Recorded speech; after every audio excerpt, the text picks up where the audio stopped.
Hi guys, welcome to revision time. आज मैं ला रही हूँ आप सभी के लिए आरआरबी एनटीपीसी एग्ज़ाम 2025 के 14 जून को पूछे गए सेकंड शिफ्ट के क्वेश्चंस के एनालिसिस वीडियो। इस वीडियो में आपको जीके जीएस के एनालिसिस मिलेंगे। साथ ही जो क्वेश्चंस रिपीट हो रहे हैं मैं वो भी आपको बताती जाऊँगी, ताकि जिनके एग्ज़ाम नहीं हुए हैं वो उस क्वेश्चन की टॉपिक पर ज़्यादा ध्यान दें और जिनके एग्ज़ाम हो गए हैं वो आंसर मैच कर सकते हैं। तो चलिए वीडियो को स्टार्ट करते हैं। इससे पहले फर्स्ट शिफ्ट के एनालिसिस वीडियो मैंने डाल रखी है, जिन लोगों ने नहीं देखा है जाके देख सकते हैं। तो वीडियो को स्टार्ट करने से पहले अगर आप चैनल पे पहली बार आए तो चैनल को ज़रूर सब्सक्राइब कर लें और साथ ही इस वीडियो को लाइक भी ज़रूर कर दें। तो चलिए स्टार्ट करते हैं 14 जून को पूछे गए सेकंड शिफ्ट के सारे क्वेश्चंस। क्वेश्चन नंबर 1, किस हड़प्पा शहर में कपास उगाया जाता था? इसका आंसर होगा मेहरगढ़ में। नवपाषाण के काल में कपास का पहला प्रमाण मेहरगढ़ में ही मिला था। नेक्स्ट क्वेश्चन, त्रिपक्षीय संघर्ष जिसे कन्नौज त्रिकोण युद्ध के रूप में भी जाना जाता है 8वीं और 9वीं शताब्दी में किन तीन महान भारतीय राजवंशों के बीच शुरू हुआ था? इसका आंसर है पाल, प्रतिहार और राष्ट्रकूट वंशों के बीच। त्रिपक्षीय संघर्ष पाल, प्रतिहार और राष्ट्रकूट के बीच हुआ था।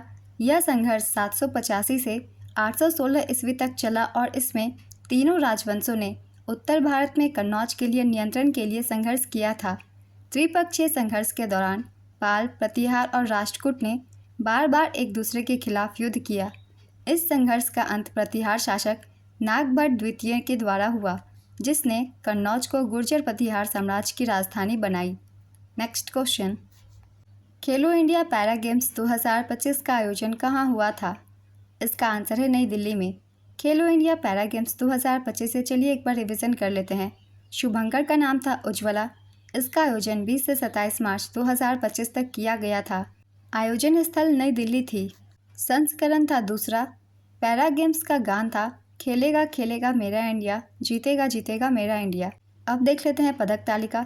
पदक तालिका से भी एग्जाम में क्वेश्चन पूछे जाते हैं, इसलिए इन्हें याद रखिएगा। पहले स्थान पे कौन है और अंतिम स्थान पे कौन है और कितने स्वर्ण पदक किसने जीते हैं।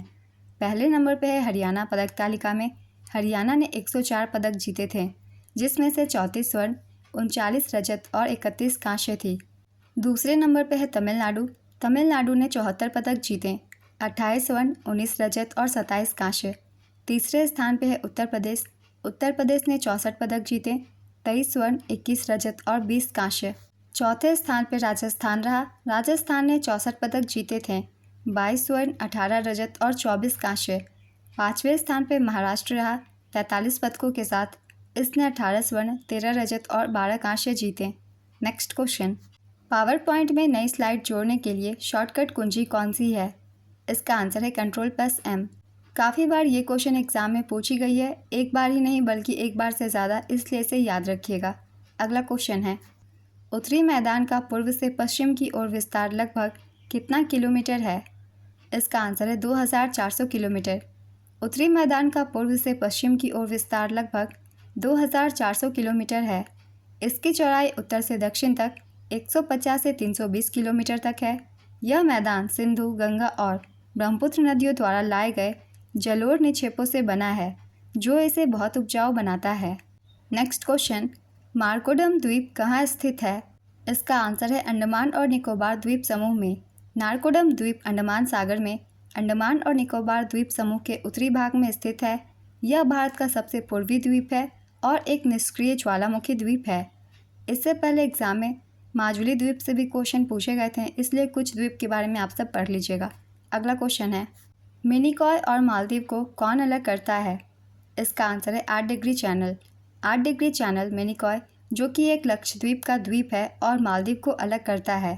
9 डिग्री चैनल मिनिकॉय द्वीप को लक्षद्वीप के बाकी हिस्सों से अलग करता है। 10 डिग्री चैनल अंडमान द्वीप समूह और निकोबार द्वीप समूह को अलग करता है।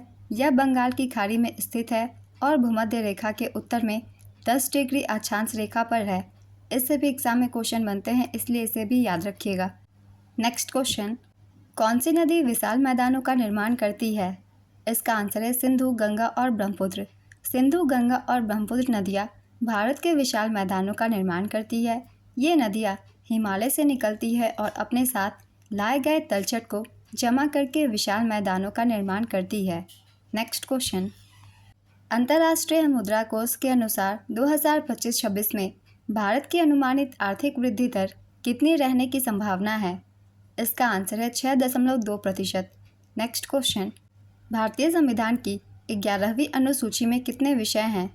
इसका आंसर है 29 विषय हैं। भारतीय संविधान की 11वीं अनुसूची में 29 विषय शामिल है। यह अनुसूची 1992 में 73वें संविधान संशोधन अधिनियम द्वारा जोड़ी गई थी और इसमें पंचायतों के कामकाज से संबंधित 29 विषयों की सूची है। इन विषयों में ग्रामीण विकास, गरीबी उन्मूलन, कृषि, शिक्षा, स्वास्थ्य और अन्य संबंधित क्षेत्र शामिल है। और साथ ही आप ये भी याद रखिएगा 11वीं अनुसूची में ग्राम पंचायत का उल्लेख है। नेक्स्ट क्वेश्चन, कौन सा विद्रोह 1857 की क्रांति के समय नहीं हुआ था? संथाल विद्रोह, बिरसा मुंडा विद्रोह, संबलपुर विद्रोह और अवध का विद्रोह। इसका आंसर है बिरसा मुंडा विद्रोह। बिरसा मुंडा विद्रोह 1899 से 1900 में हुआ था, जबकि 1857 की क्रांति उससे पहले हुई थी। नेक्स्ट क्वेश्चन, ठुमरी का प्रयोग किस शास्त्रीय नृत्य में होता है? इसका आंसर है कथक में। कौन भारत की सबसे बड़ी प्रायद्वीपीय नदी है? इसका आंसर है गोदावरी। गोदावरी नदी उत्तर भारत की नहीं है। गोदावरी नदी प्रायद्वीपीय भारत की सबसे लंबी नदी है। इस नदी को वृद्धगंगा भी कहा जाता है। इस नदी का उद्गम महाराष्ट्र के नासिक के पास त्र्यंबकेश्वर से होता है। गोदावरी नदी को दक्षिण गंगा के नाम से भी जाना जाता है। गंगा केवल भारत में बहने वाली के बाद गोदावरी भारत की दूसरी सबसे लंबी नदी है। गोदावरी नदी महाराष्ट्र, तेलंगाना, आंध्र प्रदेश, छत्तीसगढ़, उड़ीसा राज्यों से होकर बहती है और अंततः बंगाल की खाड़ी में मिल जाती है। उत्तर भारत में प्रमुख नदियाँ जैसे गंगा, यमुना और सतलुज कृषि के लिए महत्वपूर्ण है, लेकिन गोदावरी का उत्तर भारत की कृषि में कोई सीधा संबंध नहीं है। तो गोदावरी नदी से ये सारे पॉइंट्स आप सब याद रखिएगा। गोदावरी नदी से बहुत सारे एग्जाम्स में क्वेश्चन बन जाते हैं। आज की वीडियो कंप्लीट होती है। अगर आप सभी को ये वीडियो हेल्पफुल लग रही है तो वीडियो को लाइक ज़रूर कर दीजिएगा और इस तरीके की एनालिसिस वीडियो के लिए चैनल को भी ज़रूर सब्सक्राइब कर लीजिए। तो फिर मिलते हैं अगली वीडियो के साथ। आप सभी को आने वाले एग्जाम्स के लिए ऑल द बेस्ट।